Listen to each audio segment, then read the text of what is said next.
prenez garde de ne pas vous égarer. C'est par votre persévérance que vous garderez votre vie. » Alors ce texte-là peut-être nous effrayer, peut nous faire peur. Effectivement, Jésus s'adresse à ses disciples en répondant à cette question sur la durée de vie du temple. Ce magnifique temple construit par Hérode le Grand et qui en fait sera effectivement détruit dans les années 70 de début de l'ère chrétienne. Et donc, de fait, ces pierres ne resteront pas. Et s'ensuit aussi une série de questions sur la venue du Fils de l'homme. Cette figure qui était déjà, dont on parlait déjà dans l'Ancien Testament. Jésus parle de lui. Il est avec ses disciples et il parle déjà de son retour, de sa prochaine venue. Et il invite ses disciples à ne pas avoir peur. Et encore un dernier élément pour comprendre un peu ce texte, qui peut nous sembler un peu obscur ou surprenant, voire effrayant, en cherchant les éléments de notre époque contemporaine pour savoir si on est vraiment à ce moment-là, ou si les guerres correspondent à ce qui était prévu, ou les tremblements de terre correspondent à ce qui était prévu. Bref, ce n'est pas la question. Ce texte est écrit à un moment donné où les chrétiens étaient persécutés, souffraient d'être martyrisés. Et Jésus, en fait, sait que cela arrivera, que ça peut être déjà arrivé, et que ça continuera d'arriver.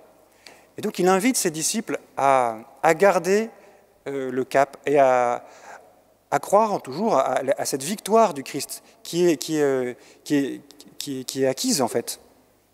Donc au lieu de se projeter dans des visions qui ne sont pas encore réalisées, eh bien, Jésus leur dit en fait ça sera possible que ça arrivera, en fait, mais ne vous focalisez pas là-dessus, focalisez-vous sur ce que vous vivez maintenant et attachez-vous à moi. Et gardez votre cap, la persévérance, pour recevoir la vie que je vous donnerai. Quand il nous dit à la fin, c'est par votre persévérance que vous garderez votre vie, ce n'est pas n'importe quelle vie, c'est la vie qu'il veut nous donner. Et je voudrais simplement vous dire que derrière cette invitation, il s'agit de ne pas rester au point mort, de ne pas stationner. Parce que dans notre vie, cette parole, je crois, peut nous interpeller. Garder la vie, c'est rester connecté à Dieu. Garder sa main, en fait. Garder sa main, tenir sa main qui nous porte, qui nous tient, qui nous encourage, qui nous fortifie. Son esprit qui nous est donné. Et vous voyez qu'en fait, il est assez facile de se laisser aller à l'idée que la foi, c'est un peu pour les losers. C'est pour ceux qui n'ont plus rien qui n'ont rien à quoi s'accrocher à la vie. Donc ils ont comme dernier recours la foi, mais sinon en fait ils n'ont pas réussi leur vie. Et du coup on croit que la foi c'est pour un petit nombre qui est bien heureux mais dans son cercle. Alors qu'en fait c'est l'essentiel, c'est l'accès à la vie qui nous est donné par la foi. Et donc on peut un peu se laisser aller, se laisser égarer par des idées ou par des mentalités, des pensées. Et puis des habitudes qui nous éloignent un peu de cette source, en fait, cette source vive qui est pour chacun d'entre vous. Et en fait, aujourd'hui, il faut du courage, c'est vrai. Il faut du courage pour tenir dans la foi, pour témoigner de sa foi. Encore une fois, parce qu'on peut se laisser vite glisser ou attirer par d'autres choses qui nous découragent ou qui nous disent, en fait, ils ont raison de ne pas croire, ça ne sert à rien. Et donc l'enjeu est de taille, je le répète, parce qu'il s'agit de votre vie pour l'éternité. Ce n'est pas votre vie humaine seulement. Il s'agit de persévérer pour garder l'accès à la vie éternelle, à l'accès à l'amour de Dieu. Alors les possibilités effectivement de se distraire et de s'égarer sont multiples. Et je voudrais vous proposer en tout cas de vous rappeler peut-être comment résister, comment tenir. Alors je vais commencer par dire des trucs qui ne viennent pas directement de moi, ça vient du pape François. J'aime bien ce qu'il dit. Il nous redit que les armes puissantes pour le combat contre celui qui nous éloigne de Dieu, oui, parce qu'il y en a un qui n'est pas content qu'on soit avec Dieu, c'est le mauvais esprit. Donc les armes puissantes pour le combat sont la foi qui s'exprime dans la prière, la méditation de la parole de Dieu, la célébration de la messe, l'adoration eucharistique, la réconciliation sacramentelle. Ça rejoint un petit peu tout ce qui est notre vie de prière, notre adoration, l'adoration vis-à-vis de Dieu. Mais il continue aussi, dans ces armes, il y a les œuvres de charité, la vie communautaire et l'engagement missionnaire. C'est peut-être pas exhaustif, mais ça brosse un bon panorama d'activités, en tout cas de manière de tenir.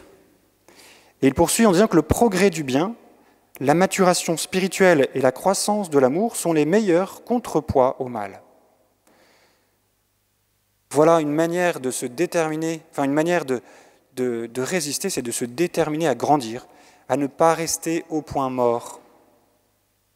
Parce qu'en fait, si on fait du surplace, on va se faire avoir. C'est évident.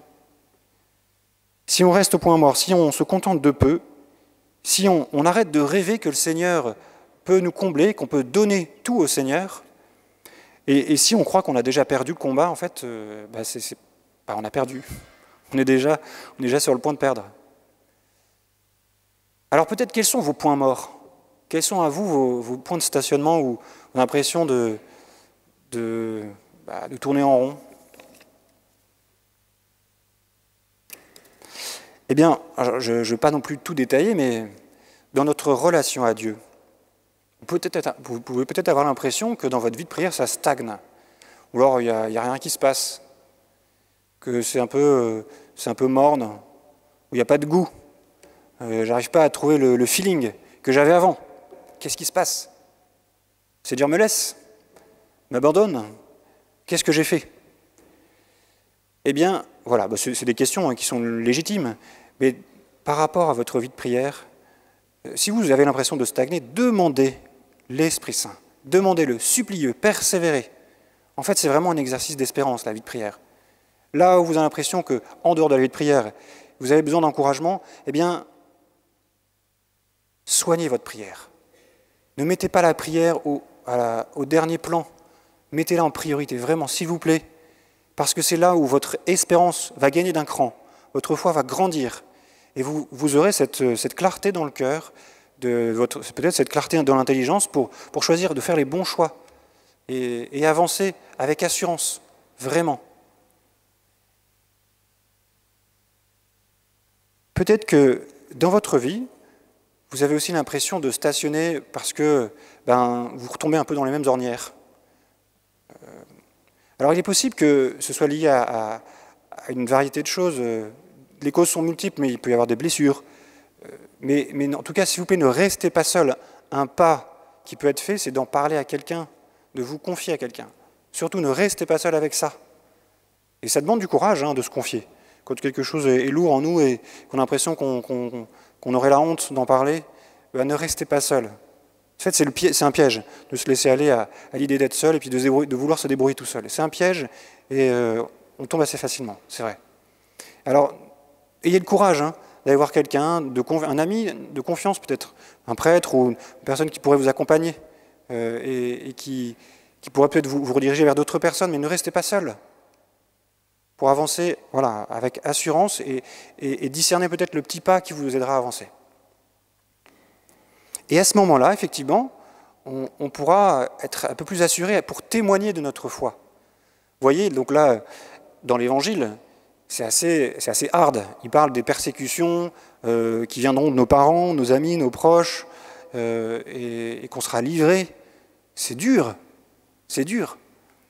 Alors, je ne souhaite pas que ça vous arrive, mais ce qu'on entend, c'est que c'est à ce moment-là que vous témoignerez. C'est-à-dire que c'est à notre attachement au Seigneur que nous pourrons témoigner de notre foi. Et effectivement, la grâce nous sera donnée. Moi, si on me dit, si demain on me dit que tu seras torturé pour ta foi, aujourd'hui, maintenant, la première pensée que j'ai, c'est de fuir. J'ai pas envie de souffrir. J'ai pas envie de me faire torturer. C'est une réaction humaine. Donc j'ai pas envie. Mais là, ce que le texte nous dit, c'est qu'il vous sera donné la grâce, ne vous inquiétez pas. Vous aurez la grâce de résister, de trouver les mots pour témoigner de votre foi. Donc ça demande effectivement d'être ferme dans notre foi Et le témoignage des martyrs dans l'histoire de l'Église le prouve. Et c'est pas eux, ils n'ont pas rêvé forcément d'être martyrs, hein, mais le jour où ils ont été martyrisés, ils ont eu cette grâce de témoigner, d'être dans la joie, dans la louange. C'est fou ça, de glorifier Dieu au cœur de la souffrance. C'est complètement décalé. Voilà ce qui peut... Alors on n'est pas obligé d'attendre ces moments-là de souffrance pour témoigner, mais vous voyez qu'ici, on comprend le sens profond du témoignage. C'est de rester attaché au Seigneur, de rester attaché à lui, profondément. Alors pour conclure, ben, je vous redis cette exigence de rester connecté à l'amour de Dieu. Et un petit exercice simple que je vous propose, c'est de choisir de prendre 5 minutes par jour. 5 minutes, pas plus. Mais vous vous arrêtez vraiment, peut-être que vous le faites déjà, mais en tout cas je vous propose, vous vous arrêtez et donc vous prenez un lieu où vous êtes au calme. Si vous n'avez pas d'autre moyen que dans le bus, mais ce n'est pas l'idéal, mais prenez un lieu où vous êtes au calme et vous fermez les yeux et vous demandez à l'Esprit Saint de venir en vous et contempler Dieu qui vous aime, qui vous tend les bras, qui vous prend dans ses bras et posez cet acte de foi que cet amour est pour vous. Comme ça, en fait, vous restez connecté à l'amour. Ce n'est pas une idée, ce n'est pas une illusion. Vous posez un acte de foi que Dieu vous aime et vous êtes libre de le faire. Votre foi grandira. Vous entrez en fait en relation avec Dieu. Si vous prenez 5 minutes pour ça, c'est pas beaucoup. Eh bien, vous restez connecté. C'est simple. Vous êtes d'accord? Alors voilà, on va prier pour ça. On va demander à l'Esprit Saint de nous guider, de vous fortifier, pour rester connecté, attaché au Seigneur, qui nous donne la force de témoigner à notre mesure, là où on est, et de faire le petit pas qui nous permettra d'avancer, ou le grand pas, qui nous permettra de ne pas rester au point mort, de rester dans l'espérance du cap de la vie éternelle. Amen.